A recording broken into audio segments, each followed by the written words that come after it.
Trenutno se situacija u Bosni i Hercegovini čini beznadežnom, jer je potpuno pod kontrolom Beograda i Zagreba, njihovih velikodržavnih projekata, i ono što se najgore dogodilo Bošnjacima u cijeloj ovoj dejtonskoj priči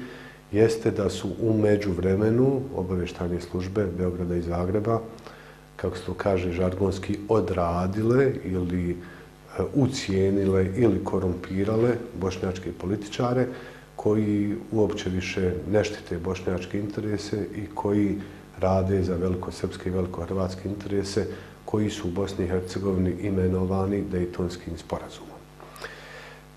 Postavlja se pitanje kako izaći iz ove situacije. Ja sam duboko uvjeren da izlaz postoji,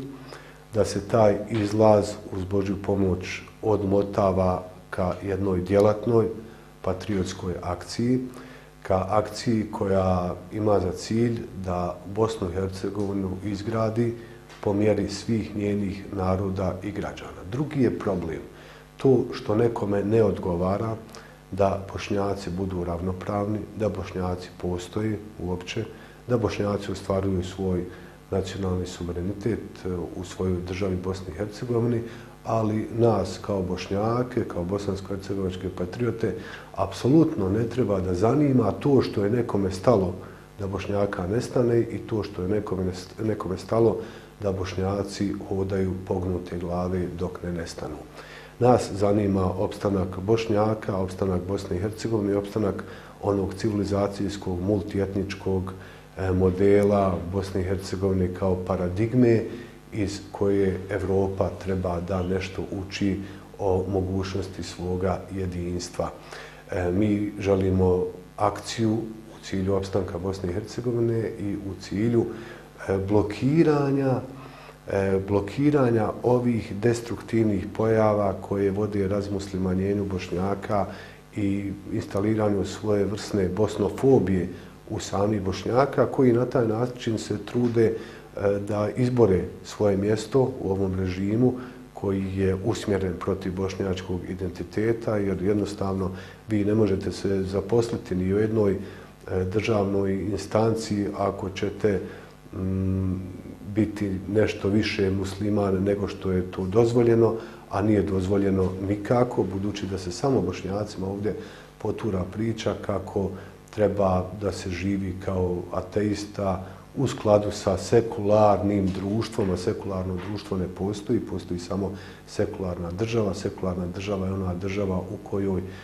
u čije poslove se ne upliču vjerske zajednice, a sekularno društvo ovdje bi podrazumijevalo da potpuno iz kulturnih programa, iz edukativnih programa bude izopćena vjera, što je negiranje samog identiteta u Bošnjaka. Takve stvari se ne preporučuju od dejtonskih medija ni Srbima, ni Hrvatima, niko ne dira ni katoličanstvo, ni pravoslavlje, ali se uporno dira islam. Dakle, to je model protiv kojeg se treba boriti, to je jedan genocidni, fašistički model koji je useljen u dejtonski poredak i dakako treba se boriti protiv poretka koji forsira nastavak genocida nad Bošnjacima i rastakanje Bosne i Hercegovine. To je moguće i evo načina kako je to moguće. Prva stvar koju Bošnjaci moraju raditi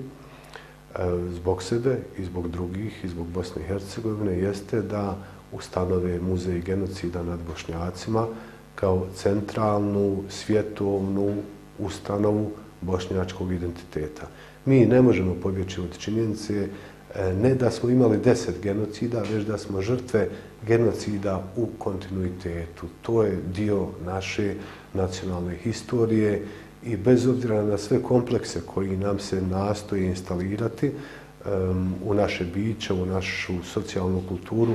mi ne treba da bježimo od činjenice da smo bili žrtve, niti od činjenice da smo bez obzira na to što smo bili žrtve ostali odani civilizacijskim, multietničkim i drugim imperativima bosanskog društva i evropskih savremenih ciljeva.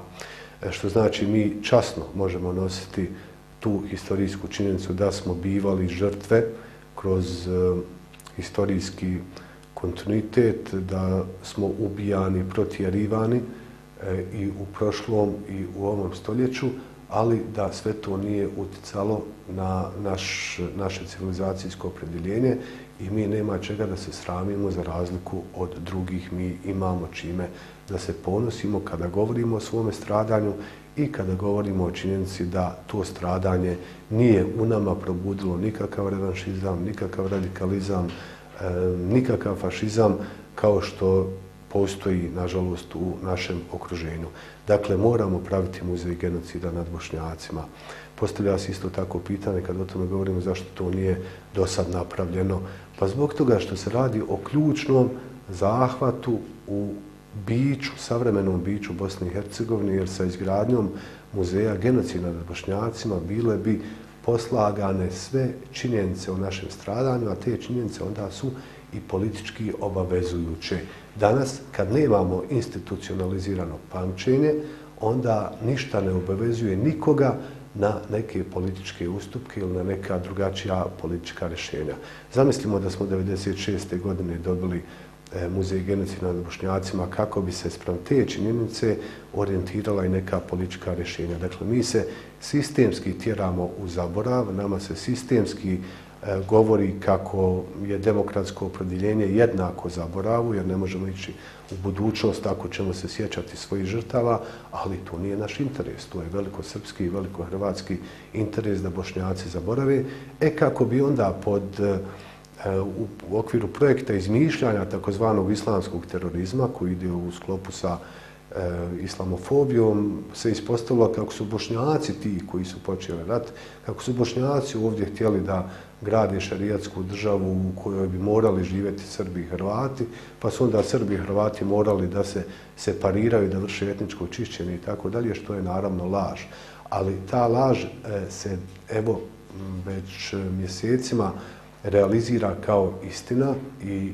sve biva agresivnija u nastojanju da se promijeni karakter genocidne agresije i da se na neki način izopći sve ono što su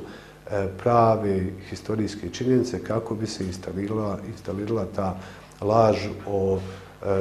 radikalnim Bošnjacima koji su htjeli ovdje da prave neko društvo u kome nisu htjeli živjeti Srbi i Hrvati. Dakle, i zbog toga je potrebno graditi muzej genocida nad Bošnjacima. Ali zašto, kažem, nisu nikad bošnjački političari, niko, zašto nije pokrenuo jednu takvu akciju? Mi imamo danas i sredstava i mogućnosti da u Sarajevu napravimo, izgradimo jednu veliku zgradu u kojoj bi jedna soba bila posvećena Višegradu, jedna Prijedoru, jedna Foči, jedna Bijeljini, jedna Bosanskom Brodu i tako dalje. I u tim sobama bi se nalazili svi fotodokumentacioni i videomaterijali iz prošlih genocida, etapa genocida i iz ovog od 1992. do 1995. uključujući i ove aspekte genocida, kažem, u kome smo ostajali bez svojih raseljenih ljudi. Zašto to nisu radili bošnjački političari? Pa zbog toga što su oni u startu razumjeli kako je to glavno oružje za glavni cilj velikosrpskog i velikohrvatskog projekta koji vlada Dejtonskom Bosnom i Hercegovinom i kako samo na taj način što će šutjeti o tom krucijalnom nacionalnom projektu i antifašističkom projektu, samo na taj način mogu se dodvoriti velikosrbima i velikohrvatima koji ovdje kreiraju kadrovsku sliku, govore ko može biti načelnik, ko može biti ministar,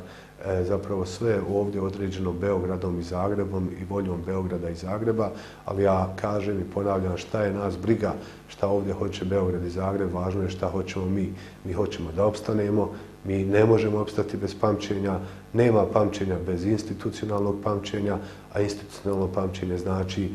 osnivanje muzeja genocida nad Bošnjacima. Dakle, to je jedan od projekata za izlazak iz ove situacije u kojoj nestajemo, u kojoj nas tjeraju u različite komplekse stida i srama zbog našeg identiteta, stida i srama zbog toga što smo bili žrtve. Sve to treba okrenuti na jedan način u kome ćemo se ponositi sobom, ponositi svojim identitetom,